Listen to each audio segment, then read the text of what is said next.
जय हिंद दोस्तों, आपका स्वागत है हमारे YouTube के इस चैनल साइंस मंथन पर। आइए आज हम लोग मैथमेटिक्स में एक लॉजिकल और बहुत ही इम्पोर्टेंट चीज़ के बारे में स्टडी करते हैं। ओरिजिन क्या होता है। बहुत सारे लोग बचपना अवस्था से ही पढ़ते आ रहे हैं मैथमेटिक्स, बट उनको पता नहीं है कि ये मूल बिंदु क्या होता है, ओरिजिन क्या होता है। सिर्फ जानते हैं कि मूल बिंदु है। सर बोले हम भी बोल दिए, हमारे पेरेंट्स बोले हम भी बोल दिए, हमारा दोस्त बोला हम भी बोल दे रहे हैं। उसको बोलोगे कि ओरिजिन होता क्या, तो दिखाएगा कि ये ओरिजिन है, but he can not define origin.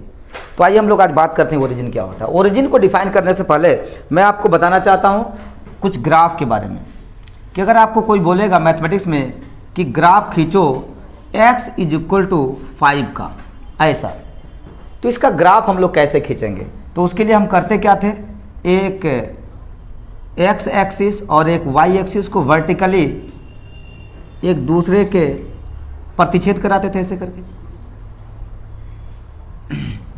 ये आपका x है और ये x डैश, ये 0, ये 1 है, 2 है, 3 है, ये 4 है और ये 5 है। अगर बोलेगा x = 5, इसका ग्राफ खींचना है। x = 5 का मतलब क्या होता है, y एक्सिस से कितना दूर वो पॉइंट है। अगर आपसे कोई पूछेगा x = 5, इसका मतलब हुआ कि वो पॉइंट x y से कितना दूर पर है। अब बताओ ये y से कितना दूर पर है, 5 यूनिट की दूरी पर, 1 2 3 4 5, चूँकि ये आपका y है तो इस y से 5 यूनिट की दूरी पर यहाँ पर है। यहीं पर आप एक लाइन ड्रॉ कर दो और यही आपका ग्राफ हो जाएगा। ये क्या हो जाएगा, x = 5 का ग्राफ हो जाएगा। इसी को हम लोग बोलते हैं ग्राफ, x = 5 का। कोई पूछेगा x = समथिंग का ग्राफ, x = 5 का ग्राफ, x = 4 का ग्राफ, x = 3 का ग्राफ, x = n का ग्राफ, ये ग्राफ कैसा होगा। तो ये ग्राफ हमेशा y एक्सिस के पैरेलल होगा। इन दोनों के बीच का डिस्टेंस ऑलवेज सेम होगा। ये ग्राफ का नेचर है। तो एक ग्राफ देखकर आपको समझ में आ गया होगा कि अगर x = 5 का ग्राफ खींचेंगे तो ये कहाँ होगा, 5 यूनिट दूर होगा y एक्सिस से, 5 यूनिट की दूरी पर होगा। मैंने ग्राफ खींच दिया। ग्राफ होगा कैसा, तो y के पैरेलल होगा, y के समानांतर होगा। क्यों समांतर, क्योंकि दोनों के बीच की दूरी हमेशा सेम होगी, दोनों कभी एक दूसरे से नहीं मिलेंगे। उसको हम लोग कहते हैं x = 5 का ग्राफ। अगर इसी जगह x = 3 का ग्राफ, 4 का ग्राफ अगर आपको कह दे खींचने के लिए, तो बस x = 4 का ग्राफ खींचेंगे तो यहाँ आ जाएगा इसी जगह ऐसे। अगर आपको बोलेगा x = 3 का ग्राफ, बस यहीं आएगा, ऐसे आएगा। अगर आपको बोल दे x = 2 का ग्राफ तो यहाँ आ जाएगा इस तरह से। अगर आपको बोल दे x = 1 का ग्राफ तो यहाँ आएगा इस तरह से। यानी ये ग्राफ आपका हो गया x = 1 का, ये ग्राफ आपका हो गया x = 2 का, ये ग्राफ आपका हो गया x = 3 का, ये ग्राफ आपका हो गया x = 4 का, और ये ग्राफ तो x = 5 का है। यानी हर केस में x = समथिंग का graph, x = 1, x = 2, x = 4, x = 5, x = 6, dot dot dot x = n का ग्राफ हमेशा y एक्सिस के समानांतर होगा, पैरेलल होगा, इस तरह से होगा। अब आइए हम लोग बात करते हैं y = समथिंग का ग्राफ। y = समथिंग का ग्राफ, y = मान लिया जाए 5 का ग्राफ अगर खींचने के लिए बोलेगा, फिर हम लोग वही काम करेंगे। x एक्सिस, ये x डैश है और ये x है ऐसा, ये y डैश है और ये क्या है, y है। 1 2 3 4 5 6, 1 2 3 4 5 ऐसा। अपने मन से पॉइंट डाल दिया है, आप भी जो डालिए। अब अगर y = 5 का मीनिंग क्या होता है, y = 5 का मीनिंग होता है कि वो पॉइंट x एक्सिस से कितना दूर है। अब बताओ, x से ऊपर जाओगे तो पॉजिटिव, x से नीचे आओगे तो निगेटिव, उसी को बोलते हैं y डैश। y से राइट साइड चलोगे तो पॉजिटिव, y से लेफ्ट साइड जाओगे तो निगेटिव। तो हमको है y = 5, यानी x से कितना दूर है। अब x से दूर ऊपर भी होगा, x से दूर नीचे भी होगा। अब हमको जाना किधर है, ये डिपेंड कर रहा है आप पर कि आप देखिए उसको नंबर क्या है।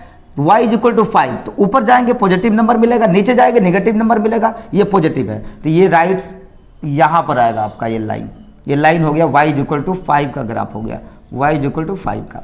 अब अगर आपसे कोई पूछेगा y = 4 का ग्राफ खींचो, तो आप यहाँ से खींच दोगे। y इज इक्वल टू 4 के ग्राफ का नेचर होगा x एक्सिस के पैरेलल होगा। कहाँ होगा? 4 यूनिट की दूरी पर होगा x एक्सिस से। और कैसा नेचर का होगा? तो x एक्सिस के पैरेलल होगा। y इज इक्वल टू 3 का ग्राफ खींचो तो यहाँ से आएगा इस तरह से। फिर वही बात, y इज इक्वल टू 2 का ग्राफ खींचो तो यहाँ से आएगा। y इज इक्वल टू 1 का ग्राफ खींचो यहाँ से आएगा। अब अगर कोई आपसे पूछे कि y इज इक्वल टू 0 का ग्राफ खींचो, सर आपने खींचा y इज इक्वल टू 5 तो यहाँ से ग्राफ गया, y इज इक्वल टू 4 यहाँ से ग्राफ गया, y इज इक्वल टू 3 यहाँ से ग्राफ गया, y इज इक्वल टू 2 यहाँ से गया, y इज इक्वल टू 1 यहाँ से गया। अब y इज इक्वल टू 0 जब आएगा तो अब ग्राफ x एक्सिस पर ही चढ़ता हुआ चला जाएगा कि नहीं? बोलो हाँ या ना? जाएगा कि नहीं? बोलो है ना? तो y is equal to something का ग्राफ जब हम लोग खींचेंगे तो वो ग्राफ x एक्सिस पर ही चढ़कर चला जाएगा इसी पर। तो इसी ग्राफ को हम लोग बोलते हैं y इज इक्वल टू 0 का ग्राफ। उसी पर चला गया, उसी से पास कर गया, क्योंकि उसी से दूरी पर हम लोग जाते थे। जैसे जैसे ग्राफ का नेचर बढ़ता था 1 2 3 4 हम लोग x एक्सिस से दूर होते नजदीक होते चले जाते थे, x के पैरेलल खींचते थे। लेकिन y इज इक्वल टू 0 का ग्राफ जैसे ही खींचा वो ग्राफ का नेचर क्या हुआ? x एक्सिस पर ही चढ़ गया, x एक्सिस पर साफ चढ़ता हुआ चला गया। अगर आपको बोलेगा x इज इक्वल टू 0 का ग्राफ, तो यहाँ देखो x इज इक्वल टू 5 का ग्राफ तो ऐसा हुआ, x इज इक्वल टू 4 का ग्राफ ऐसा हुआ, x इज इक्वल टू 3 का ग्राफ ऐसा हुआ, x इज इक्वल टू 2 का ग्राफ ऐसा हुआ, x इज इक्वल टू 1 का ग्राफ ऐसा हुआ, और x इज इक्वल टू 0 का ग्राफ तो वो भी ग्राफ कहां से जाएगा माय डियर? इसी से y एक्सिस पर ही चढ़ता चला जाएगा। क्योंकि जैसे जैसे x इज इक्वल टू 5 तो यहाँ, x इज इक्वल टू 4 यहाँ, x इज इक्वल टू 3 तो यहाँ, x इज इक्वल टू 2 तो यहाँ, x इज इक्वल टू 1 तो यहाँ, x इज इक्वल टू 0 तो यहाँ। यानी अगर आपसे कोई पूछेगा कि ये x इज इक्वल टू 0 और y इज इक्वल टू 0 ये क्या है इसका ग्राफ, तो जब x इज इक्वल टू 0 का ग्राफ खींचते हैं तो इसका मतलब होता है y एक्सिस। क्या मतलब होता है? y axis, y-a-x-i-s, y axis. क्योंकि ये x इज इक्वल टू 0 का ग्राफ y एक्सिस पर ही चढ़ता हुआ चला गया। सो आप बोलो x इज इक्वल टू 0 का ग्राफ, या फिर उसको बोलो कि y एक्सिस ही है। यानी अगर कोई पूछेगा we will draw a graph of x is equal to 0 that is y axis, वो ड्रॉ कर लिया। क्या ड्रॉ कर लिया? y axis.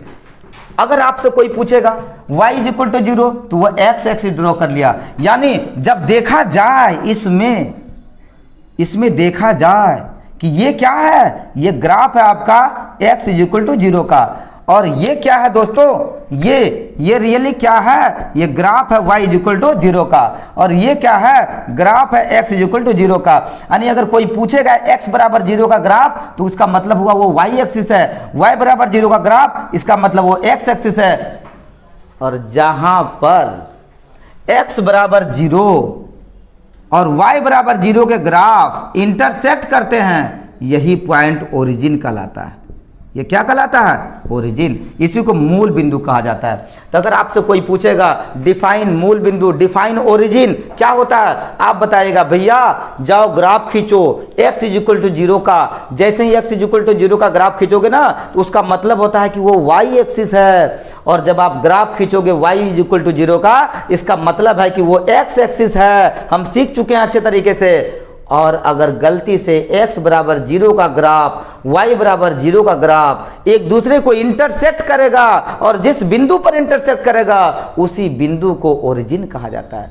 सो मैंने आपको डिफाइन कर दिया इस वीडियो में कि व्हाट इज ओरिजिन, मूल बिंदु क्या है। मैंने आपको बताया कि आप पहले x is equal to something का ग्राफ खींचिए, y is equal to something का ग्राफ खींचिए, और फिर खींचते खींचते खींचते खींचते एक समय ऐसा आइएगा जहां x बराबर 0 का ग्राफ खींचिएगा जो बताएगा कि हम y एक्सिस हैं। इसका मतलब होता है कि हम y एक्सिस है, और y बराबर 0 का जब ग्राफ खींचोगे तो उसका मतलब होता है, बोलो sorry, x is equal to 0 का, x इज इक्वल टू 0 का जब आप ग्राफ खींचोगे तो क्या बताएगा?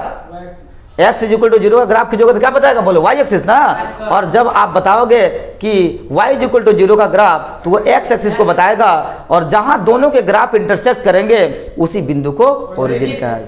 और इसलिए इस बिंदु का नियामक 0,0 बताया था। और जब हम लोग कोऑर्डिनेट पढ़ते हैं तो ये x कोऑर्डिनेट को बताता है और ये y कोऑर्डिनेट को। पढ़ते तो सब हैं लेकिन समझते 1000 में एक हैं। अगर आप जीके सिंह सर के वीडियो को देख रहे हो, साइंस मंथन पर जाकर सर्च कर रहे हो, even physics, chemistry, biology, mathematics और आने वाले समय में नीट और IIT की तैयारी आपको साइंस मंथन के द्वारा मिलेगी। फिजिक्स और IIT का भरपूर फिजिक्स और मैथमेटिक्स की तैयारी यहाँ से मिलेगी।